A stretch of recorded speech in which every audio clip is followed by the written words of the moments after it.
بسم اللہ الرحمن الرحیم۔ معزز سامعین، ایک مرتبہ کا ذکر ہے کہ ایک ملک کا بادشاہ بہت ظالم آدمی تھا۔ وہ رعایا سے ہر وقت عجیب و غریب فرمائشیں کرتا رہتا تھا۔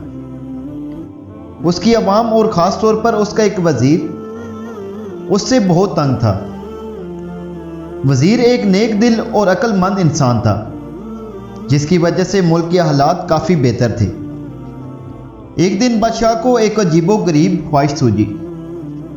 اس نے اپنے وزیر کو حکم دیا کہ مجھے ایک ایسا محل بنا کر دو جس کی تعمیر اوپر سے نیچے کی طرف کی جائے، اور اگر وزیر 10 دن کے اندر یہ کام شروع نہ کر سکے تو اس کا سر قلم کر دیا جائے گا۔ وزیر بہت پریشان ہوا کہ اب کیا کرے۔ بہرحال جب وہ اپنے گھر پہنچا تو اس نے اپنی بیوی کو سارا قصہ سنایا۔ بیوی نے مشورہ دیا کہ تم اللہ سے مدد طلب کرو۔ وزیر نے فوراً وضو کیا اور 2 نفل پڑھے اور اللہ تعالیٰ سے دعا کی۔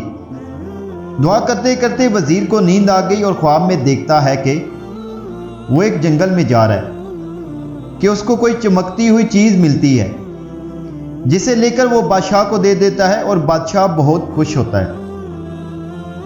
صبح وزیر نے اپنی بیوی کو سارا خواب سنایا تو بیوی نے فوراً کہا کہ جنگل کی طرف جاؤ، وہاں سے تمہیں ضرور مدد ملے گی۔ وزیر نے اگلے دن سارا سامان باندھا اور جنگل کی طرف نکل پڑا۔ وہ تھوڑا بہت آرام کرتا اور پھر چل پڑتا۔ چلتے چلتے اس کو 5 دن ہو گئے لیکن کچھ بھی کامیابی نہ ملی، تو اس نے سوچا کہ چلو اب واپس چلتے ہیں، اس مسئلے کا کوئی بھی حل نہیں ہے۔ جب وہ واپس مڑنے لگا تو اچانک اس کی نظر ایک خرگوش پر پڑی، جو بیچارہ شکنجے میں پھنسا ہوا تھا۔ نیک دل وزیر نے فوراً شکنجے سے خرگوش کو آزاد کرایا اور پھر واپس مڑنے ہی لگا تھا کہ ایک آواز آئی، اے نیک دل انسان، تمہارا بہت شکریہ۔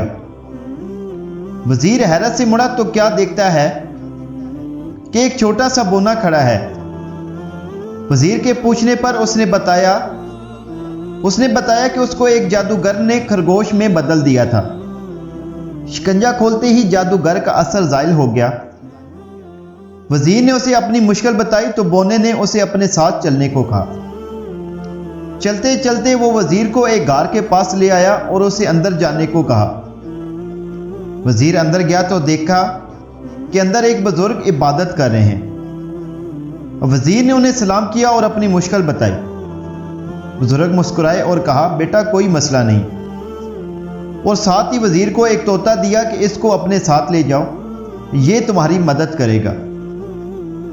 وزیر نے ان کا شکریہ ادا کیا اور واپس اپنے شہر کی طرف چل دیا۔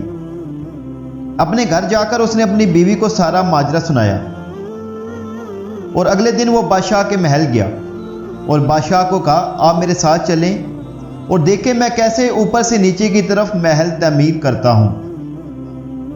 وزیر بادشاہ کو ایک کھلی جگہ لے آیا جہاں بادشاہ نے نیا محل بنانے کو کہا تھا۔ اس جگہ مزدور اور مستری اور تعمیراتی سامان پڑا ہوا تھا۔ وزیر نے طوطے کو ہوا میں چھوڑا اور کہا، چلو میاں مٹھو اب اپنا کام دکھاؤ۔ طوطا اڑتا ہوا کافی اونچائی پر چلا گیا اور آوازیں لگانے شروع کر دی کہ اینٹیں پکڑاؤ، اینٹیں پکڑاؤ۔ بادشاہ یہ سن کر غصے میں آ گیا اور وزیر کو کہا، بھلا اتنی زیادہ اونچائی پر کوئی اینٹ کیسے پہنچائے گا؟ وزیر یہ سن کر بولا، حضور والا، اگر اتنی اونچائی پر اینٹیں نہیں پہنچائی جا سکتی تو اوپر سے نیچے تعمیر کیسے کی جا سکتی ہے؟ بادشاہ وزیر کی عقل مندی دیکھ کر بہت خوش ہوا اور اس نے اپنے غلط کاموں کی معافی مانگی، اور وہ بھی ایک نیک دل اور ایک اچھا انسان بن گیا۔